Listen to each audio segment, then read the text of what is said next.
Hey everybody, welcome to another episode of the Rapcast. I'm your host Samson Folk as per usual, and today a very special episode with the Raptors taking their training camp elsewhere around Canada, playing their preseason games elsewhere in Canada. Raptors Republic typically doesn't have the funds to just send me everywhere. I mean, I already went to Vegas. The good news is that we have writers all over Canada, people who contribute all over Canada. And who was the man on the scene at training camp at the Raptors preseason game? But Tim Waring, for those who don't know, Tim W. If that name means something to you, it means something to you. If it doesn't, this is Tim. We're here to talk basketball. Tim, how are you doing?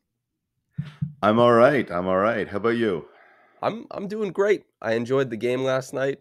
As you well know, we have different ideas of optimism surrounding the team. I'm sure you enjoyed being As there always. covering the game. Yeah, of course. I did. I did. I enjoyed being there. Yeah. I mean, I love it when they come to Vancouver because then I can finally see them. I have family in Toronto, but I rarely get back there during basketball season, so I don't get to go to games, NBA games, very often since the Grizzlies left. So that's very, How many sad. games have they played in Vancouver now?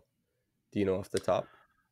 I don't know off the top of my head. It's like maybe uh because they have played games when they haven't had training camp. They had training camp 2014, 2018, and I covered both of their training camps. It's kind of like that. Like every 3 or 4 years, they come and play here. So What's your favorite part about covering a training camp for the Raptors?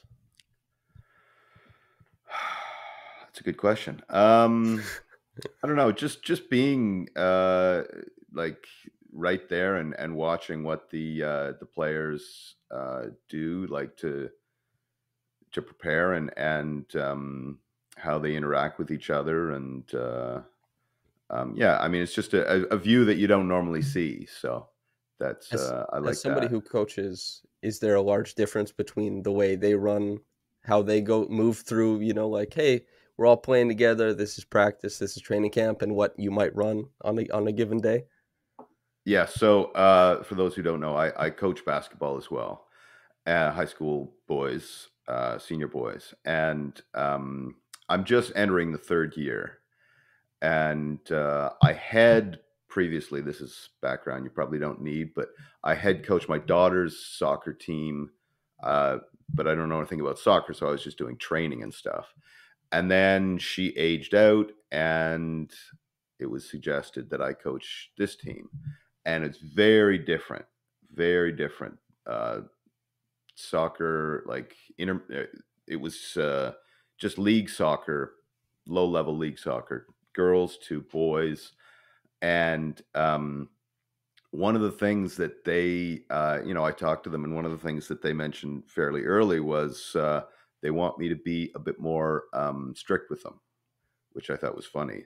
Less joking around, um, and you know, um, I'm getting off track here, obviously, but which I do. I will warn you right now. Um, but I do find it sometimes hard to control them a little bit. They're high school boys, Sure. and the NBA players are definitely more locked in.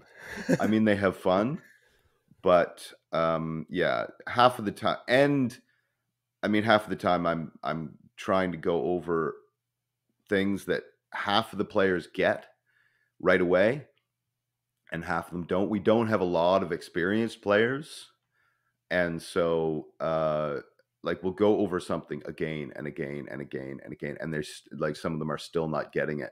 And so I watch the NBA players with a lot of um, envy because I think you know they move through things a lot quicker.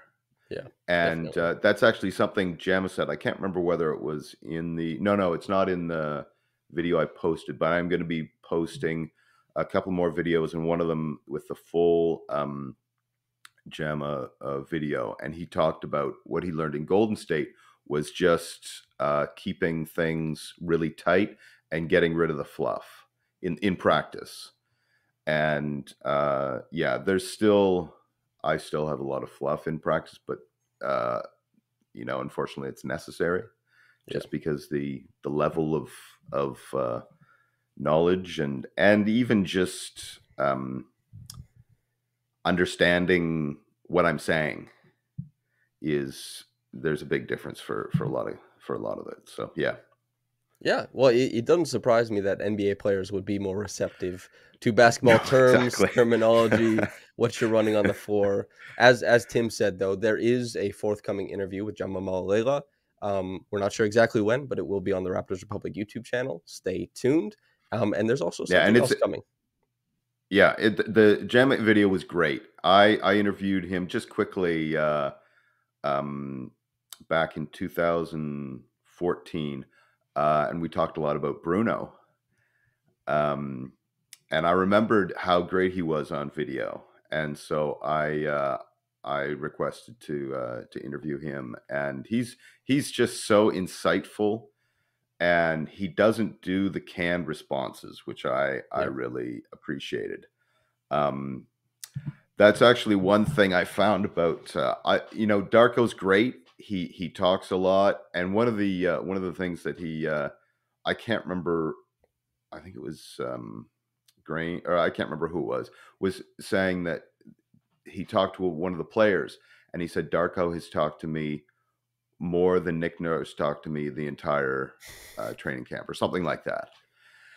He does talk a lot, and he's great. I spoke to him, on the side, but a lot of it is it's I don't want to say it's practiced, but they're canned responses. There's the responses that you can see that the head office going, yep, that's what we want to say. Whereas JAMA, it's a little bit more, spur of the moment stuff. It's not stuff that you think, okay, well, this is just, um, communications, PR. It's not sure. PR. Well, that's I mean, probably it could account for the fact that Darko is being asked questions and constantly just finds himself referring back to high post, point 0.5, all this kind of stuff. And so I did find it interesting that on the broadcast they had Darko explaining what point 0.5 basketball is, as if, and I like Darko, don't get me wrong, but it's not his yeah. invention. And basically every head coach across the league is going to use the term point 0.5 basketball. You can go back to like 2012 and find people saying it, but it's a good way to kind of get the viewers familiar with these offensive tenets. And what you said about Jama as far as picking things up in Golden State, a team led by Steph Curry, who is on wax saying the worst thing you can do without the ball is stand still.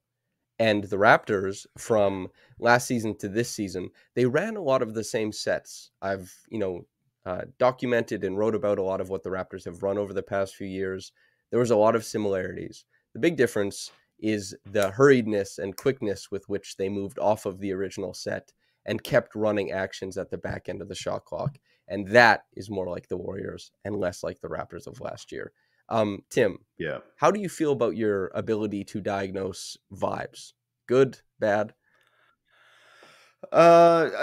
Good. I mean, normally good. It was hard to gauge from what I saw, because I mean, we don't get to watch the whole practice. Right. It they a bit of background. They ask us to get there at 11, knowing that we won't get into Yes. the gym until 12:30. So I've never understood that. I mean, this is the third year I've done this, and it's the same thing every time. It's like they tell you be here at 11, and Arrive no so later we than watch. 11:30. Sorry. Arrive no later than 11:30. Exactly. Yeah. So you can get in there at 12:30. Yeah. And so we get in after the practice is done, and what they're doing really is shooting drills and things like that. The last day we did see a little bit of the practice, but only with the deep bench guys. Yep. So yeah, I'm prefacing that. They were good vibes generally. I mean, I think might have been you that was talking about how Pascal was laughing and stuff. Even in practice, he was the most gregarious player. And him and Chris Boucher, I mean, they were doing shooting drills together, but those two were always having fun, and they they do shooting contests at the end, so there's a lot of Yeah. competition. There's a Scottie, funnily enough, and I know funnily isn't a word, seemed more serious during the shoot arounds than even Pascal or Chris. So I thought that was funny. The one thing that I found vibe wise is it was I think it was in the interview. Precious, when asked about Darko, seemed I almost like he was hedging what he was saying. He didn't want to. I mean, it wasn't a lot of praise, so I thought that was interesting. It was, yeah. I don't know if you remember how I can't remember exactly what he used, but he would never say anything that I mean, he spoke like a politician, basically. sure. He didn't want to say that. Yeah, no, Darko's doing great. He's my role is doing. I'm really liking my role. It was well, we'll see what happens. Things are. It was all holding his opinion until later, which I thought was interesting. I'm not quite sure what that means. Similar to Pascal on media day. Then Pascal was, Yes. but I think that's maybe it's year 4 for Precious. We're talking about a little bit more PR because Precious is a guy who actually, when you interview him, he's very forthcoming. Like he's quick-witted. He wants to like banter with you sometimes, and he's Yeah. very funny. Use the term gregarious earlier for Pascal. Like that's something that Precious also embodies. This season, he might be measuring his words a little bit more, and that also might be the result of a bit of conditioning with Nick Nurse being kind of a hard ass on him last season, both within Oh, the maybe. organization and also publicly. I think there was like 6 different times last season, at least when I was in the media room, where um, Precious caught something out of the like left field from Nick. Yeah. So this, players, their commentary is shaped, and that also might be something that, because everybody was talking about last season, you couldn't get 3 minutes out of Scottie or Gary. Both of them seem a little bit more forthcoming in the press conference situations this season. Maybe it's just Yeah. preseason. Maybe the PR, maybe the team says, hey, part of, your job is media, and you guys are being promoted as like a larger part of the team this season. Fred is gone, and Fred, if 4 players talk, Fred's post game availability is going to take up, 14 of the 22 minutes of talking, something like that. Yeah. We need more from you guys. Please be more forthcoming. This is a small, it's not meaningful, it's not super meaningful to anybody who doesn't cover the team, but you can probably expect more rewarding quotes out of Gary and Scottie, especially this season. And I guess we'll see what happens with Precious and Pascal and the guys who are a little bit more measured. But also, I can understand why players wouldn't immediately say, like, Darko has fixed everything, big old, big brain, genius Darko. I Yeah. understand the urge from the front office's point of view. They're like, we hired this guy, he's going to change everything. He did a pretty good job in the first game of getting the team to follow through on some of his core tenets offensively, and the bedrock of the defense was in such a good place. But I think that's probably where that stuff is coming from. But the vibes is like, it's all subjective anyway, right? Like Yeah. Oh, yeah, the, totally. like Pascal, he felt awkward talking about the selfishness, as he should. Yeah. He felt awkward talking about his contract situation, as he should. Both of those, as far as the messaging from the organization on his contract, has been weird. The messaging from the organization on the selfishness around the team has been weird. He's probably like, I don't really know how to talk about this stuff. But he closed off No. media day saying, I feel blessed to play this game the way that I do. And when he's out on the court, practice, the game, otherwise, you're playing basketball, man, with guys you've Yeah. known for a long time. Like there's smiles, there's laughs, there's lots of, and you're still the vet, right? You're still responsible for Yeah. helping bring these guys along. So um, there's a lot of subjectivity to it, but the brass tacks is like there's some stuff going on behind the scenes, but the important thing is like these guys are paid to go play basketball, and Pascal Siakam isn't James Harden or Kyrie Irving or anything like that. Like he's going out there to hoop. No. Yeah. Yeah. No. There are a lot of players who should take a cue from Pascal about how to behave when you're unsure about your situation. Somebody might have been traded already down in Houston or in Philadelphia if they behave a bit more like Pascal. He's a pro's pro. So He's really easy. he is, yeah. And I think that part of that is just his personality. He's Yeah. different than those guys you mentioned. So Yep. And different, like, and also those guys had been groomed for a long time with, people acquiesced. And Pascal's never had anyone acquiesce to him. He's kind Yeah. of like get along to go along, all that kind of stuff. And which is why I think it was surprising to hear the talk about him fitting in, because that just seems like a given. But Yeah. he will fit in. What did you think of his game, by the way? That first game in the Darko, system. What do you think of how he was used, how he inputted his game? Well, I mean, there was also the open gym, so we got a bit of Right. that too. It's hard to say. I mean, obviously very different from last year, but I think he's kind of. I think it's hard to tell from these games, just because I don't think he's really doing much at this point. Um, but it is different. I'm not quite sure. I'd like to watch a few more games to truly understand what they're having him do. Because at this point, yeah,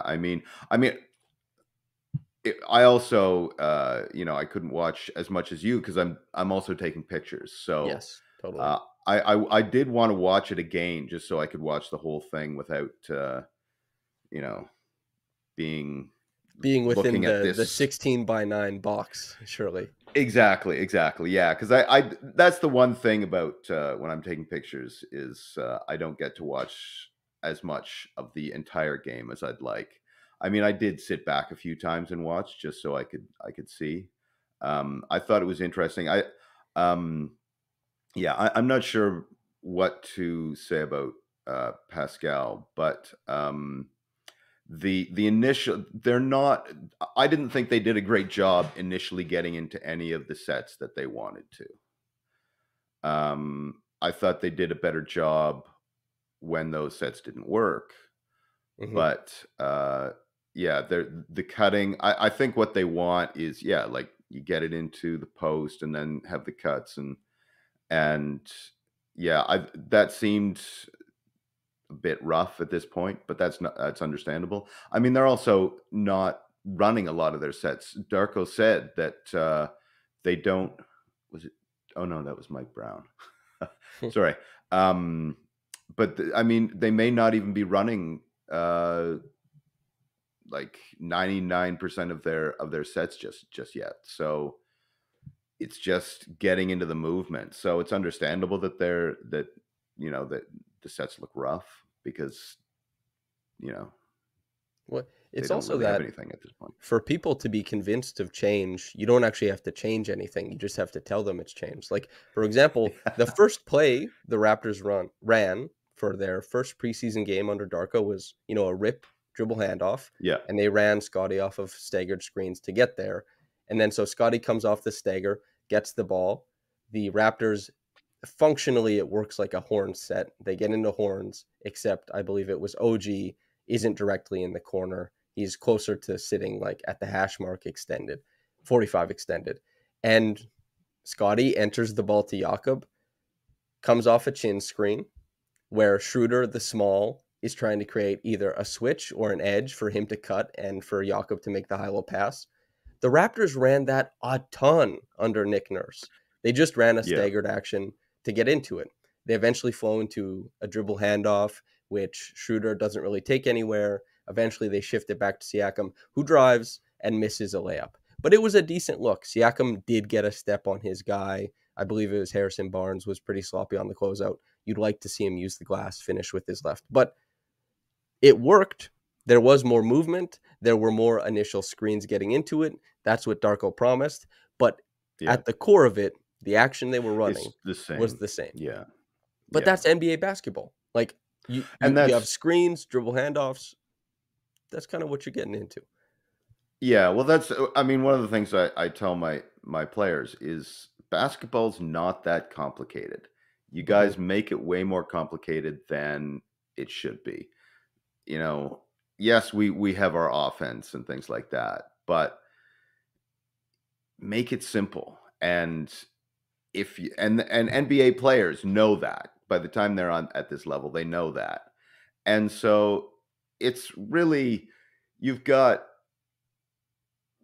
I mean, you've got the exact same building blocks in every single offense that no one's, no matter what they say, nothing in the NBA for, 99.9% of it is groundbreaking or revolutionary. Everyone's running something fairly similar to one another, even if it's new, like quote new, it's really just the same Lego bits put together slightly differently. Mm-hmm. So Yeah, that's like a big thing. Is just like these. That's why I use the terminology that coaches use. So if somebody's listening to the podcast or reading the article, they quickly know what I'm talking about without having to see it. But what I try and urge is that the terminology isn't really important. If you can notice advantages being gained and you don't know what to call it, you're watching basketball yeah, the it right way. doesn't matter. If you know where the Yeah, players are getting their advantages, you get basketball. You see it happening. And so players largely get advantages in isolation with a manipulative handle or really being able to leverage their pull-up jump shot or a really quick first step. They get it off of screens. Some of that comes through screen craft by the screener. Some of that comes by how the guy is able to move his defender into an angle so he'll hit more of the screen and, your on-ball skills afterwards. And some of that is off-ball screening, which can be elevators, which can be pin-ins, which can be pin downs, whatever you want to do it. But a lot of it is like yeah, you're beating a guy or you have your teammates stepping in front of a guy. And the Lego pieces, how you put them together. Darko was putting more Lego pieces in every action than Nick Nurse was. The Raptors yes, they lamented the idea of flattening out into ISO as often as they were last season. And even the isolations, yeah, I think, came quicker because they're like, okay, we got the ball here. For example, they run, Pascal's first assist is Pascal gets the ball on the wing after, an angled pick and roll for Schroeder and Jakob doesn't go anywhere. And he quickly identifies, okay, I can get middle because Barnes is allowing me that space. De'Aaron Fox has shifted down to dig coming off of Schroeder. Pascal goes to Schroeder. He hits an above the break three. Not typically in his bag, but he hits it. That's like good identification, but it also was just like a flatten out, attack a guy. His second bucket is the ball goes ahead. He has an empty side for an isolation, goes middle, spins, banks it in with the right hand. Simple stuff, but early clock isolation. And then when they used him as like a, off ball, they run this gut Chicago action where they're not running it from the sideline like most people, but they run it straight out of the middle. And Schroeder sets that first screen. He comes off of the handoff with Jakob. He turns the corner for an end one because Chris Duarte can't keep up with him in space. Like yeah, some of that's old, but the gut yeah, Chicago action is new. I like to see it. We'll see how that happens when JaVale McGee isn't the big guarding it and doesn't notice. Like he didn't notice that he had the tag guarding Jakob, so he committed too yeah, much. Like all this stuff, yeah. but also on the other hand, and I'm rambling at this point, but running a bunch of actions is a good way to make teams keep up with you and give several efforts defensively. So eventually the barriers break down. And that's Oh, totally. Darko, baby. Well, and actually, Darko mentioned that how wants he wants the defense to not just cover Yep. the one action, but multiple actions, and that's the one thing that did not happen very much last year. Is it would be one action and then isolation, Yep. and yeah, it got boring and it got easier to guard. And that's why they ended up what 25th in half Half court court. offense. Yep. Yeah, yeah, and just I have to say, just seeing what I've seen so far, the half court is much better. And like you said, people are moving, and that's something that didn't happen last year. And also, I think Um, just quickly, there's the Raptors were a really low turnover team last season. They were 10th in passes per game. Most of their passes, though, were the pitch plays above the break, passes of no yeah, consequence, just bumping yeah, the numbers up. They had 29 turnovers to their 30 assists last night. That's terrible.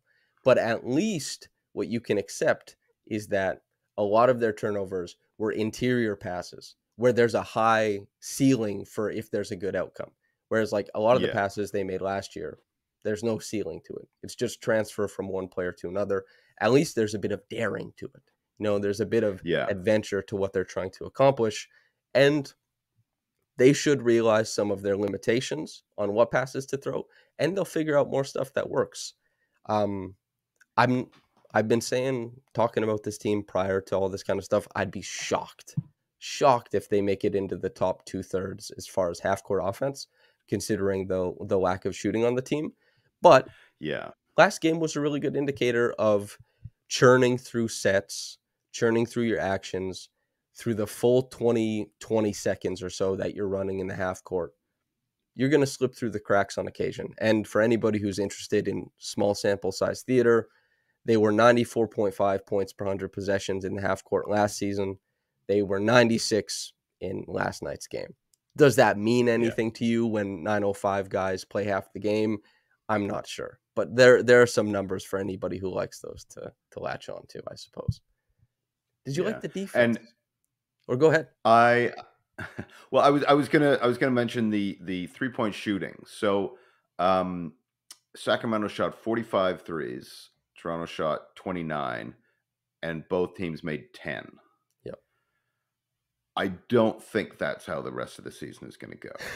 Probably not. Yeah, So Sacramento, yeah, I mean, they horrible process. yeah. And Mike Brown said that they didn't have any half court sets that they were going to be running. So it's not surprising that their offense looked a bit. I think they're focusing more on defense at the beginning, rightly so, because that's their big Achilles heel. Um, I don't, think it was successful because their defense didn't look great. But uh, I have no idea where I was going with that. Well, it's defense, but also, I guess we could start before we go all the way to defense. A lot of people would like to hear conversations about Scottie, and you were there covering him across the few days of training camp, the open practice, and then the preseason game. What did you make of the Raptors' young star? I'm, I mean, I'm a huge Scottie Barnes fan, as are you. I agree with pretty much. I mean, not surprisingly, everything you say about him. Uh, I think he's got amazing vision.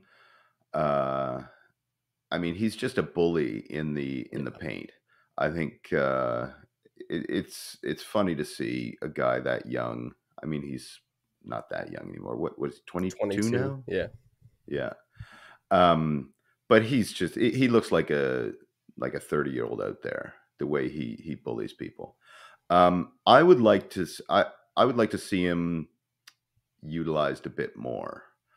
A lot of the action that he gets, it's almost like they're on broken plays, Hmm. um, which he's good at because he's such a smart player. Um, but I'd like to see him with the ball in his hands a bit more, just because he is such a great passer. I mean, he's not as much in the half court as in transition. In transition, he's great. Wonderful. But I just like to see him pushed a little bit more with getting the ball and initiating.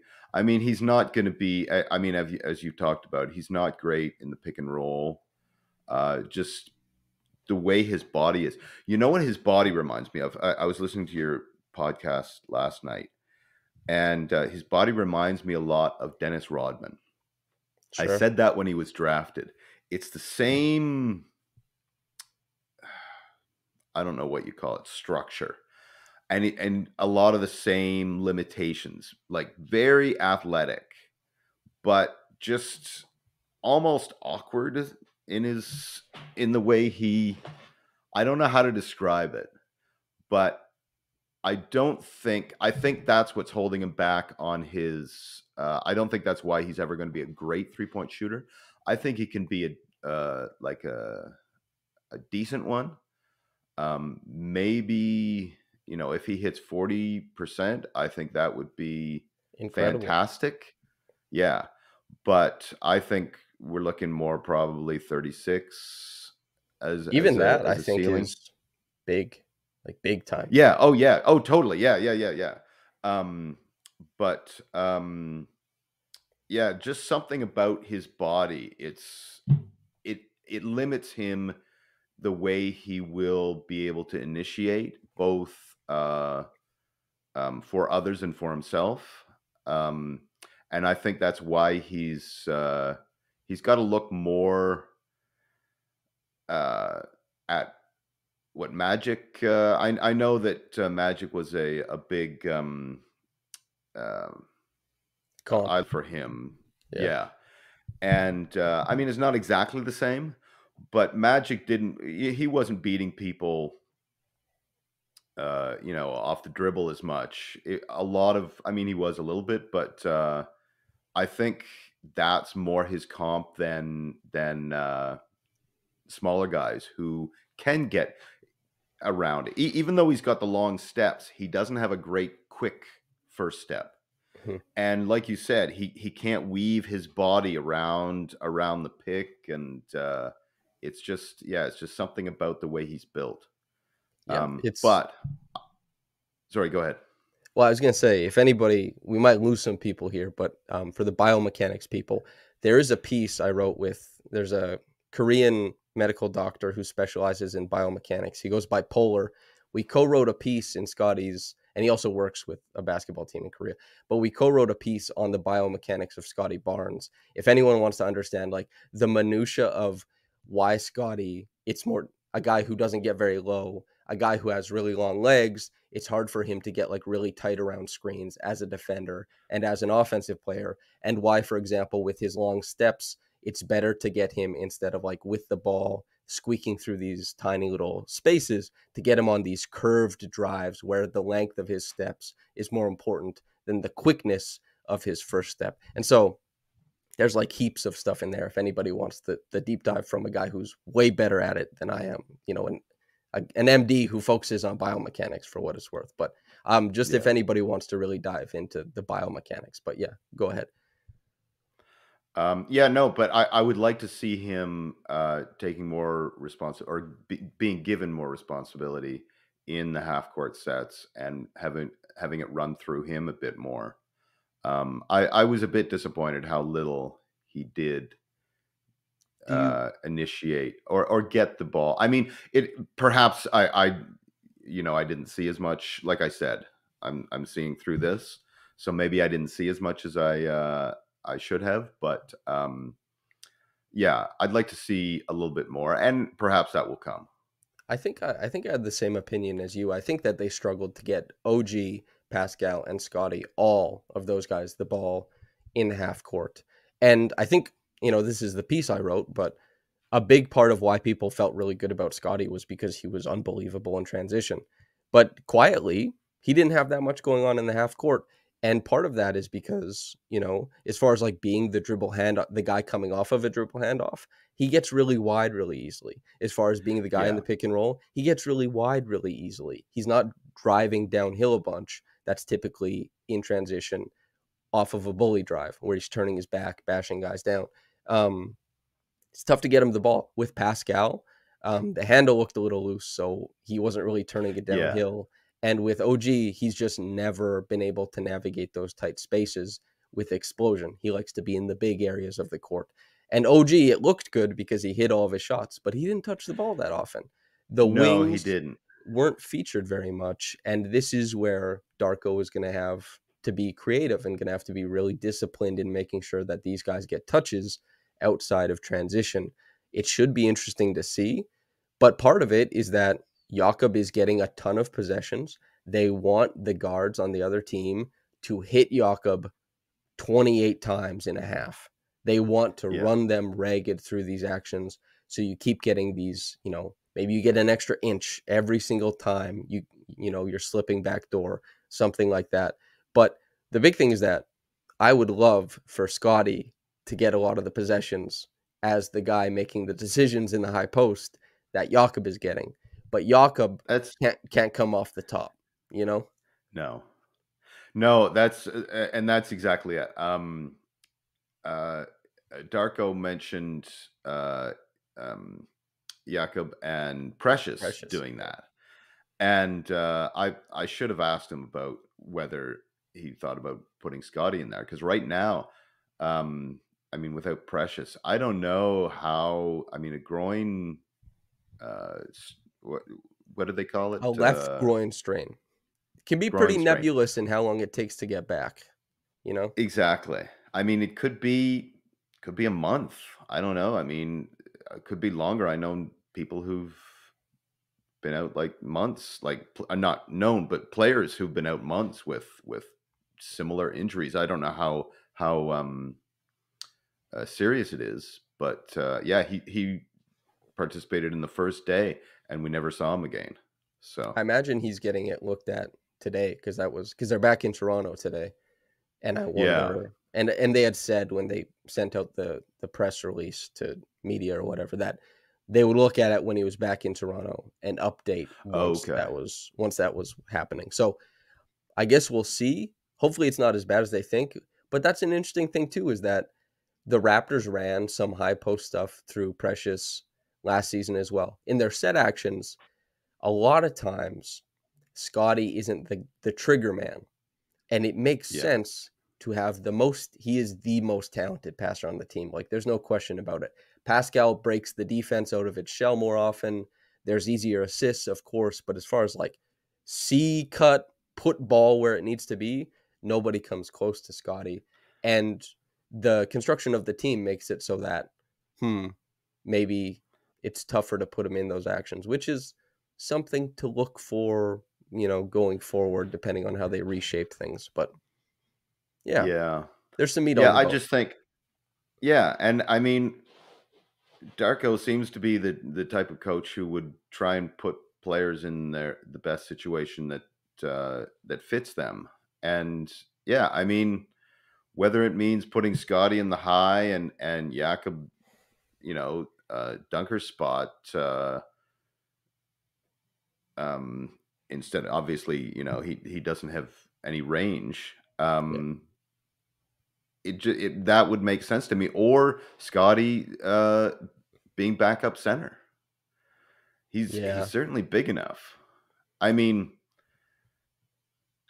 and I only say that to fit the offense, to put him in the position that he really should be in the offense. I mean, he did play center. I think he started at center a few Th- games last year. That's it's very nebulous, right? Like they've had OG, Pascal, Yeah, and Scotty start at center, and it's they ran through this before Jakob came there, like democratic rim protection. Everybody has to have a piece of a drive as if somebody goes up. You don't have a standing rim protector, and also like yeah, if you're running stuff through Scotty, which they did from like January 2nd to January 29th, they ran him at the center a lot, and they ran like yeah, high post stuff. They ran a ton of delay action. He was the handoff hub. and he was great, like just making these brilliant savant-like reads. But the thing is, if you put Scottie as the high post and you put Jakob in the dunker spot, any split action you run, the team doesn't have to worry because they have an inherent help defender sitting there. Yeah. But it is like a Yeah. 2-on-1 situation if you really get the edge, but without much runway. It's complicated, but Yeah. Well, that's one reason why I was and am still uh, puzzled by that Jakob trade. I think he's a very good player. yeah, Um, you know, in a on paper, it seems like, oh yeah, this is exactly they need a center who can protect the rim. And I mean, he's not a great shot blocker, but he's a good defensive player. But I don't. Yeah, he doesn't have any range. I mean, even from the free throw line, it's I don't know what his percentage is, but he does not look even comfortable shooting from there. yeah. Um, and yeah, but I mean that gets back to the whole shooting thing with the Raptors. Like on the court, the only real true threat from three for the starting lineup is OG. I mean, Dennis is okay, but I don't think teams are going to. He's never been a great 3-point shooter, He didn't even draw. and He hit the three, but he didn't draw a closeout from De'Aaron Fox, which is yeah, meaningful. yeah, Yeah, exactly. And yeah, like I think it's so hard to be successful, especially in the half court in the NBA today, without spreading the floor more. yeah. So yeah, I don't understand what's going on with the team at this point, and I mean, it sounded like I was talking to an unnamed uh, person, and it does appear that they tried to trade Pascal over the Well, summer, and like actually not just taking offers, but trying to do it, and it didn't work out, and that's why there's some disconnect now. this was their Um, third time pushing hard for a Pascal trade. Um, yeah, I've mentioned it before, but they had very intense talks trying to trade Pascal to Cleveland prior to drafting Scottie. That was one of the big yeah, yeah, ones. He's been yeah. I think you discussed. mentioned that last night. Yeah, he's been discussed openly. Well, not openly in that we're used to, but he's been discussed a few times. The team, similar to Kyle Lowry, like you can look at the way that Kyle Lowry was handled over his tenure. They tried to trade him like 4 times because they're like, well, we're not sure, all this kind of Well, stuff. And he was basically traded to the Knicks at one point. he was basically traded to the Knicks. He was basically in a sign and trade to the Timberwolves. He was talked heavily the championship season for Mike Conley, but they ended up with Oh, Marcus I hadn't Gasol heard for that. JV. Yes, they were trying to Oh, swap JV and Kyle for Conley and Mark. Like that's so oh guys wow. get talked about. The cool thing though Yeah, for Scottie Barnes and for people who are really big fans of him, not really being talked about. The Raptors really believe in yeah, Scottie going forward. Pascal, he came out of nowhere in the eyes of the organization to make all NBA again. yeah, He gets better every year basically. So you have to keep recalibrating your idea of who he is as a player. Maybe this season, who knows what developments there are, or if this is maybe the first time in a long time that we see it stagnate a little bit. Who knows? But we'd be remiss if we didn't talk about the defense and yeah. Sorry, yeah, yeah, yeah, oh yeah, that's fine. But we've talked about how great the transition was. That was largely a product of the defense. And the Raptors, I think most people I've talked to, at the very least, see like a top 10 finish as far as like defensive rating this season. I think they could, they'd have to. They have to. they can, yeah, oh yeah, big time. They have to. Um, the roof is basically the roof. They can rank really highly. What did you make of their defense in, I guess, the open practice, which you saw, which I didn't see, and the preseason game, which we both saw? Yeah. One thing that I noticed, and somebody mentioned, is that like one of the players in one of the interviews, is they're not. Oh, it was Jakob. They don't seem to be being as aggressive. They're not getting out. They're not, because that's the one thing that happened a lot last year. Well, in previous years, is they get out, but they get beat, and they didn't have anybody really to help them behind. I mean, yes, they have length, but they don't have. I mean, they still don't have any real great shot blockers. Yep. And they there was a lot less. I mean, there was still, but a lot less aggressiveness on the perimeter, and a lot less driving from Sacramento, and well, not allowing them to get into the paint as much. Yep. Um, Great and when they coverage did of get the in the paint. yeah, well, I was just going to say, and when the ball did get in the paint, it was packed. So there were a number of times when got the ball in the paint, and for a second I thought, oh, this is it, and then they had to throw it out because there was nothing down there. So they are protecting the paint a lot more. Now I don't know. I think they were lucky that Sacramento didn't shoot the three as well, because I think they're I mean they're they're obviously covering the three, but I think that they will be allowing the three a bit more than they have, which I mean We have they've some stats for that actually. oh, Last okay. year in the Fredless lineups, now percentages come and go, on Yeah. certain sample sizes, but frequencies typically they normalize earlier. And without Fred, when the Raptors played bigger, they allow more threes. That's just Yeah. that's part of how they defend with their bigger lineup. Even if Schroeder is in there, they're going to allow more threes.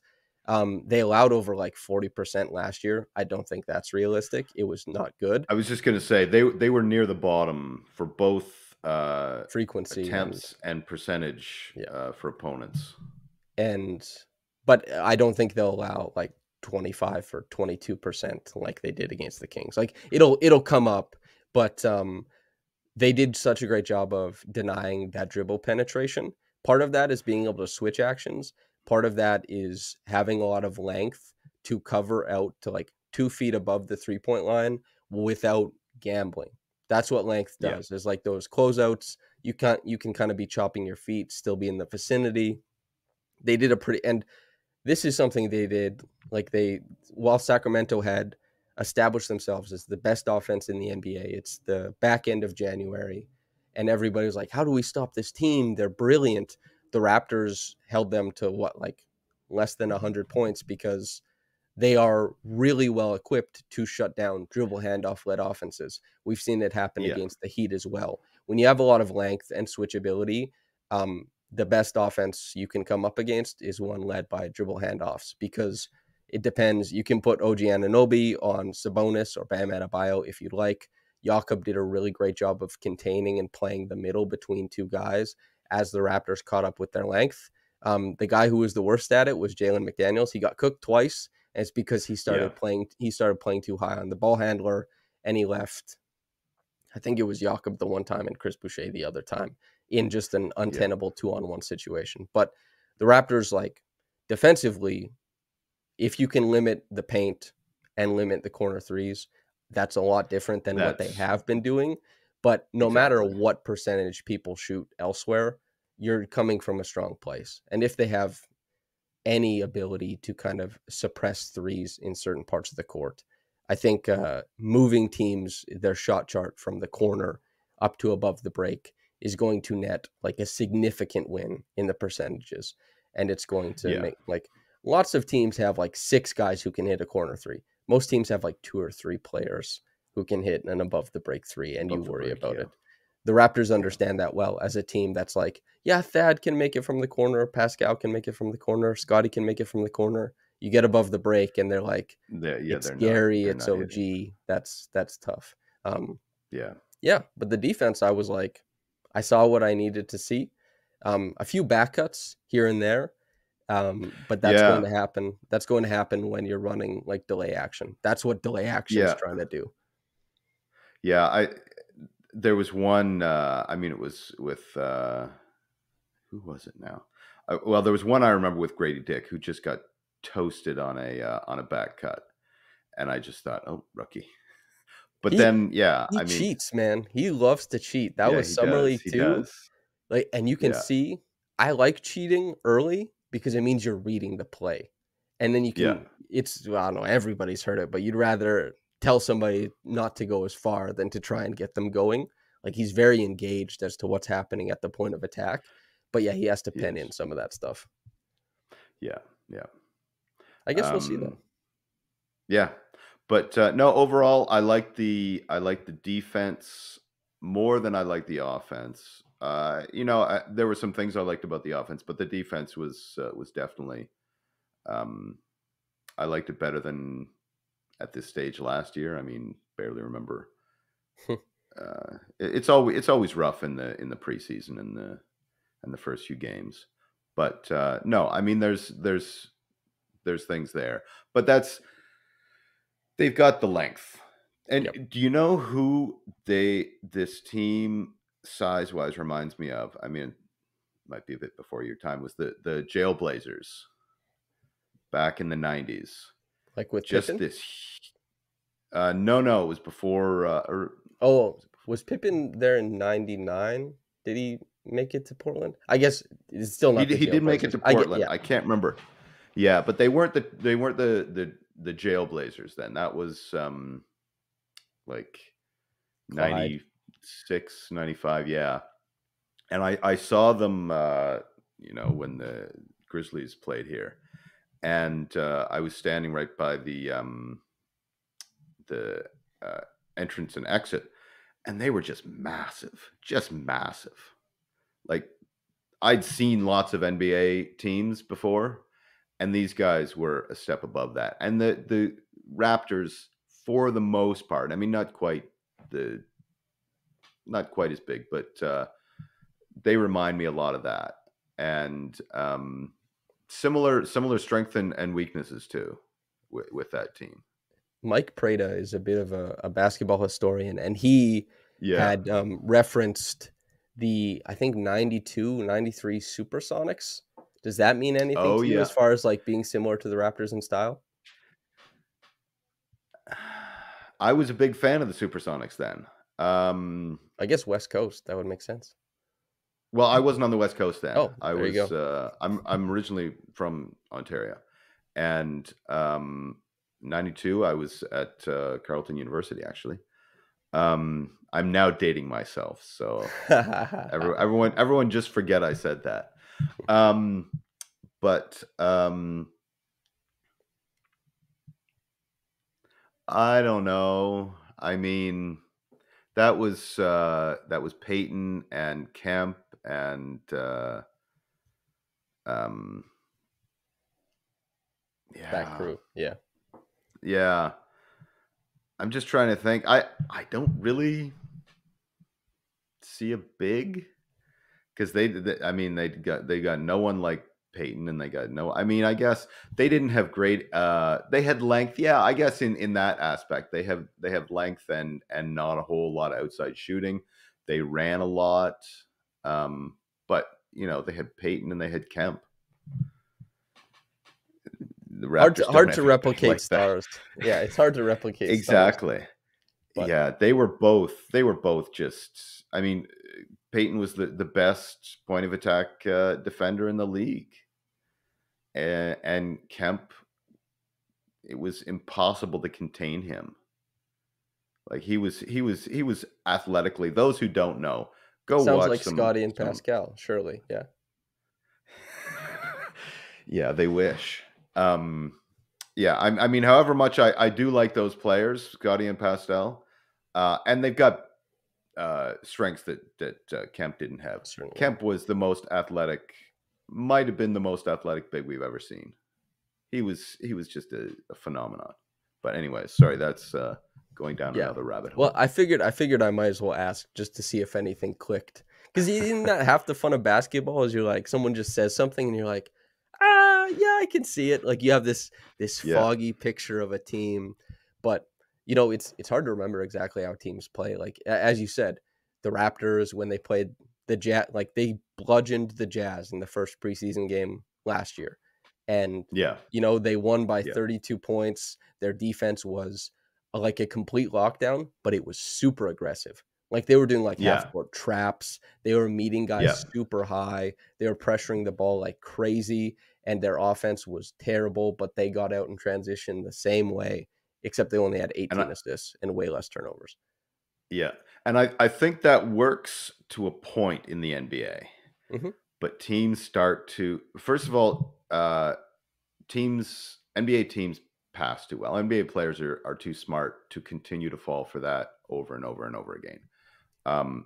My high school team does that because, getting back to that, last year, we didn't have a player that was even 6 feet Mm. on our senior boys high school. So we did half court trap, similar to, the college. I'm completely lost. They're famous for doing their half court I'm traps. not I don't much know of a if you know. college guy, I gotta be Okay. honest. So I won't help you pull it. It's sorry, completely out of my head. But we averaged over 30 steals a game. There were That's we had absurd. quickness. We had two guys that were averaging over 5 steals a game. But we shot 28% from three. Even You coached the even Raptors. You yeah, should know well, yeah. everything about this team. Yeah, exactly. So yeah, that, and I did take a lot of cues from them, and that can work in high school ball. It does not work over the season in NBA, just because players are too smart, teams are too smart, they're too talented, and I think that's why they started getting killed on that. It's a nice idea, but I don't think it works. You trap a Um, superstar once, you make them get rid of the ball. You trap a middling player, you get a turnover. You trap a middling player 3 times, they've figured it out. They'll make the right read. Like it just, you got to throw it at them and be like, we got one possession. That's a coach's exactly. job is like, I can steal Yeah. I can steal by making the call like 6 possessions a game. It's my job to steal those 6 possessions. Hopefully we get, 4 or 5. That's huge win during the course of the game. Otherwise, I got to make sure these guys are happy. I got to make sure we played a scheme, and I got to make sure in practice they understand the tenets of what we're doing. But like as far as during the game, and you got to make the right subs, of course. But yeah, Yeah. as far as like calling the trap at the right time, there's a reason the Raptors. Michael Grange has said this, and I've also gotten this in talking to scouts and coaches around the league, is that nobody respected that defense for the first half because they're like, we know where the help is coming from. We know it's coming. Just make the pass and we'll have a 4-on-3 advantage. It's easy peasy. And they were Yeah. getting bludgeoned on defense. It's no wonder I'm glad with the changes they've made, I guess, in summation. Yes. Yeah. Yeah. And preseason, the the name that I always think of when I watch preseason, and this name will not mean anything to you, or I would imagine any of the people here, listeners, is Fennis Dembo. Never heard. Uh, Don't know. no, exactly. So back when I was young, it was back before the Raptors. I would go to they had preseason games in Toronto and Hamilton, and we used to go to those because that was the only time you could see NBA basketball. And we saw it was the year after they won one of their championships, the Detroit and Atlanta, and there was a player named Fennis Dembo who was a second round pick, and he looked amazing. He got some playing time, obviously, because it's preseason, and we were all like, I went with a bunch of friends, and we were talking about, oh, he's great, and I'd heard, I think he scored like, maybe 20 points in it and looked good doing it. Hmm. in preseason. He didn't play that season, and he was off the team. I don't know if he even made the end of the season. If he did, Yeah. he was gone the next season. Preseason means nothing. So that's why even the beginning of the season means nothing. Just because, especially now, because there's 4 games in preseason. There used to be like twice as many. Yeah.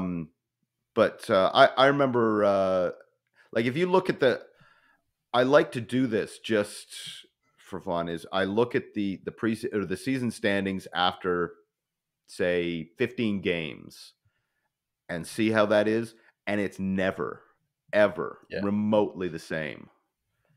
I mean, you get The Pelicans and the you know, Jazz are a great example of. yeah. The Pelicans were first after 30 games, I think. Crazy enough. Yeah. And that's why the early season, preseason and early season, I think is very dangerous to make judgments. I mean, you can see what teams are doing, but even then, they don't bring in sets until later in the season. Stuff that they've been working on in the early, a lot of times just because they don't want teams to see it. Yep. So, well, that's anyway, the thing is like, how do you measure? That's the funny thing too, right? Is like, especially when a team is rebranding, selling something new, which the Raptors are. It's like, how much stock do you put into what they're telling you they're going to be doing? And of course, they tell you like, hey, this is going to work. We're going to do something that works. But you also, on some level, have to be able to value what you're seeing. Like you just have to have some sort of an analytical value from like, okay, I see them do this. We have to derive something. But it's like, is what you're deriving, is it like 60% less valuable than it would be on, they say that the record in January is the best indicator for future success. I don't know why, but that's the analytical. So your record in January is apparently a really good indicator. So maybe like a game in January. The record for January? The record for January, yes. Oh, okay. I can understand that because that's when teams tend to especially the lower teams, lower talent teams, they, things wane, they relax a little bit, they rely some of them more are getting on traded. That's a thing too. Well, some of them are getting traded too. But that's when talent rises to the top, because it's the dog days. It's before the All-Star break.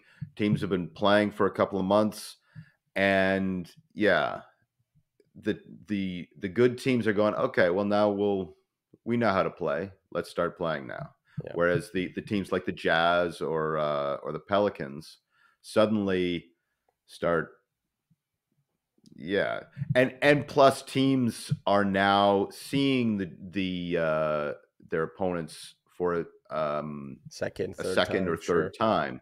And they've done more scouting. So they're saying, "Oh, well, we know, like the half-court traps of the Raptors, we know what to do now." Yeah. Whereas, the good teams, they're doing stuff with either, by coaches or by players that work better. So, well, the big thing is like, some teams will succeed early on in the season because they're doing things that other teams are like, oh, this is new. We didn't really see this coming. By January, everybody knows what's they've seen it coming. And then, so the interesting thing is like, if Devin Booker and Kevin Durant are running like a ghosted screen, everyone can say like, ghost. But good luck. Exactly. You can defend it perfectly. They're still going to get that points per possession. It's going to be like a very high percentile play. Tim, that's what I mean by like talent rises. Sorry, go ahead. Yeah. No, that's I'm doing a bad job reiterating your points for no apparent reason. But I want to say, do you have any parting shots? We've put an hour of basketball conversation into this thing. Anything you want to say before we get out of here? Just my highlight for the preseason game last night was, I don't know if you saw my tweet. The crowd yelling, "We want Dick." and then him coming in, and I posted the crowd finally got the dick they were asking for. Yes. But they were. He was the most popular player on the floor, and I just thought I'm looking forward to seeing all the Dick jerseys. So There's going to be a lot of them. It's I would not hope so. only Yeah, not only is he like there's a lot of flair to his game, but he yeah, is also like a little TikTok star. He's very yeah. funny. He's like very open about being a goofball, and that increases a lot of popularity paired with a name that people are very excited to like make jokes about, put on the back of their jersey. Like, yeah, And there's a lot of potential for him in the Canadian market for sure. and and you can see who he is on the court, no matter who else is on there. Go, oh, there he is. And for a lot of Yeah. fans, that's yeah, He's like, yeah, he's the lanky white guy with the little with blonde the bob, floppy hair. Yeah, Yeah, exactly. yeah. Yeah. But I do on a talking about Grady, I do think he'll succeed. I think I think he's going to be a very nice player. Jammo was talking about how much of a better rebounder he is than a lot of people Hmm. realize. That'll you'll hear that in the interview. Yeah. Um, and yeah, he's making some passes and some reads that I mean, not a lot, but that don't. He doesn't look. I mean, sometimes he looks confused out there, but there are times when he doesn't look like a rookie. Sometimes he does, but there are times when he doesn't, and he's making reads that look like, oh, this is a guy who 2 or 3 years in would see, but Yeah. but he's doing it. So yeah, no, I have a lot of. I like that pick. Um, I think he's exactly what they need to the shooting.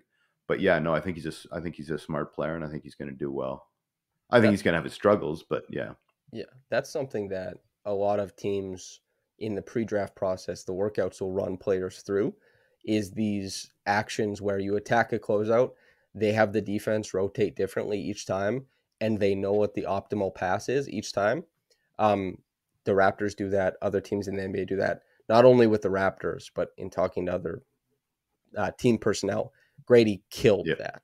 He reads the floor very quickly. He's got a really Okay, great interesting. sense. He's got a really great sense Yeah, for that, and that was something you could see at well, as I said earlier. I don't watch a ton of college, but once the Raptors drafted Gradey, back into the film I go. Empty side yeah, actions. He made great reads. He does a great job of like, you get the pass, like let's say it's a skip or something to the corner. He pumps, he goes. You're looking at the opposite side. They do the weak side zone. Is the guy leaning corner? Is he leading above the break? And Gradey does a really great job of like keeping his eye on that guy, knowing where the help defense is, and kind of sussing out where the rotation is going to be, and always winning that game of cat and mouse. Sometimes you end up drawing a guy, the corner three. Sometimes you look the rotation into the corner, and a 45 cut comes, and it's like boom, and then a dunk.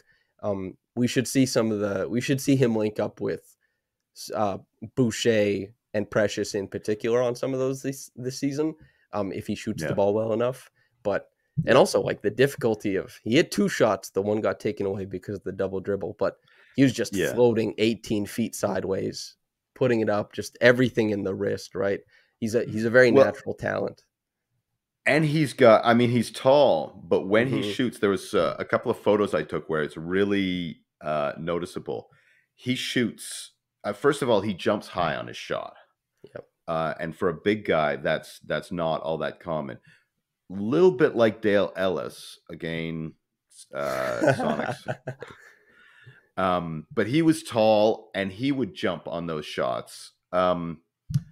Uh, and he shoots like his hand is about as high extended above him as possible when he's shooting. So he's got the length, he's got the jump, and he's got the extension. And yeah, you can see that those shots that he took, it's going to be hard to block that shot. So he's going to get that shot off. Yep. Which is not as meaningful in the regular season, but if you want to do the thing where you say, because this happens all the time to shooters in the playoffs, it gets suppressed. Yeah. I can't get a shot off. If I just had the shot, I'd be hitting, the offense would be whirring.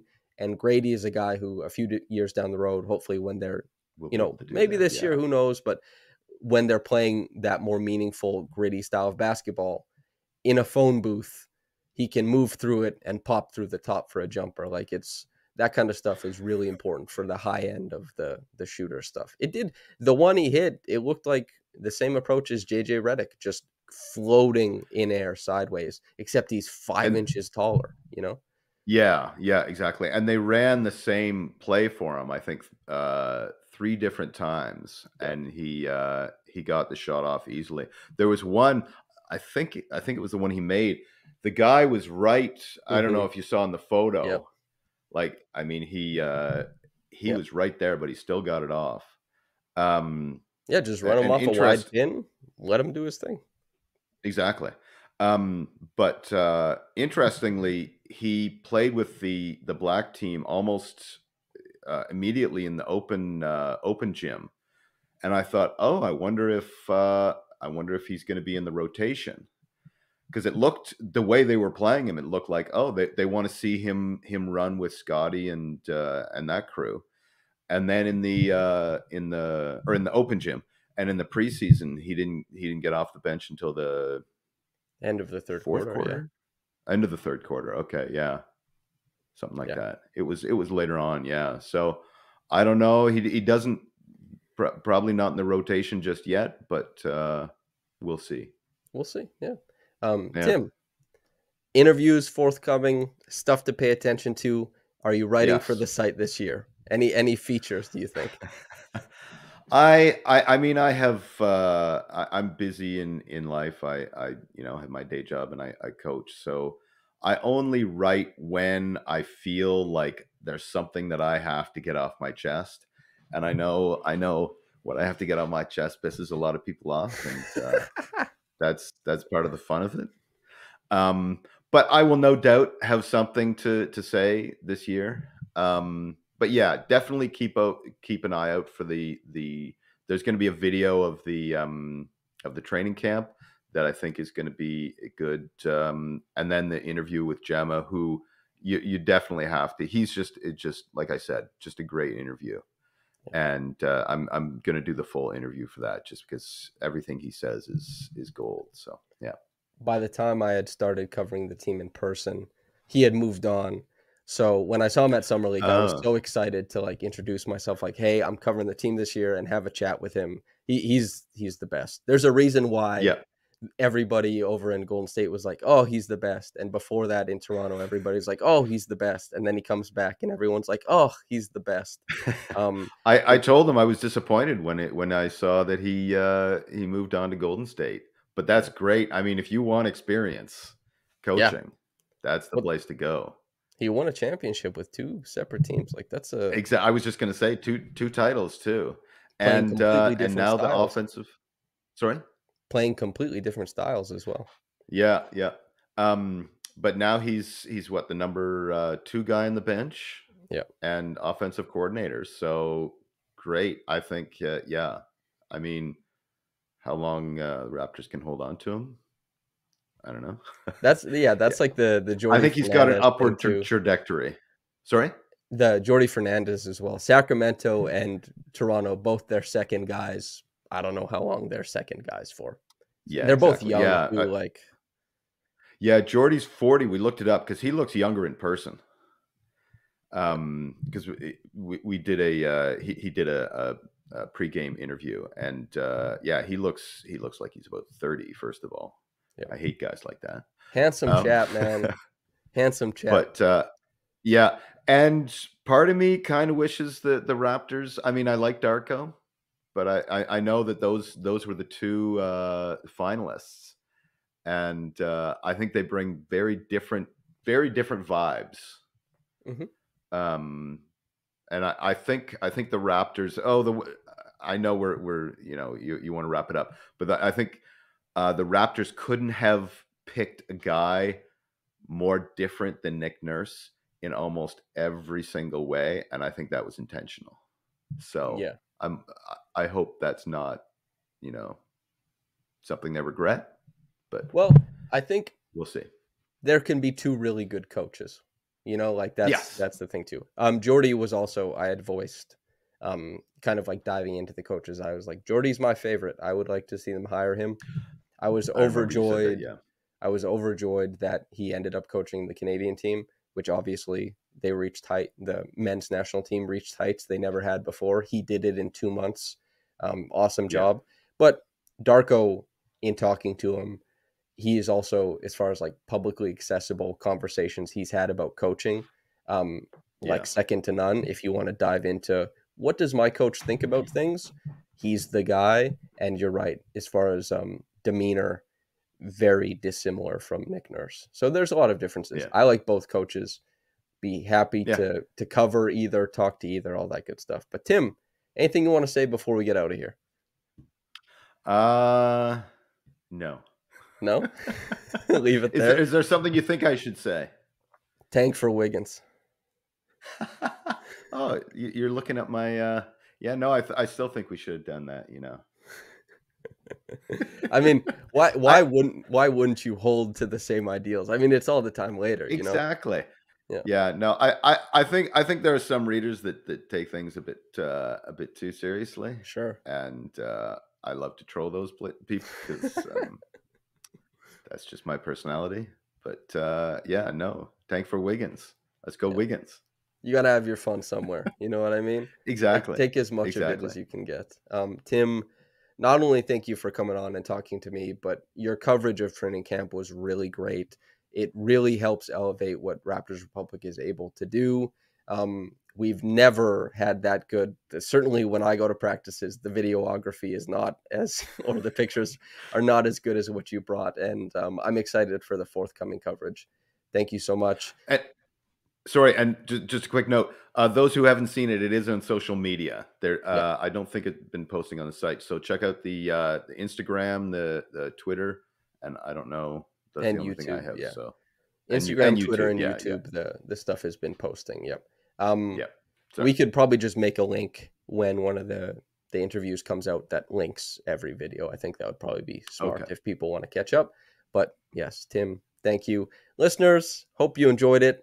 Yeah, if you got into this in the morning or at night, have a blessed day and goodbye.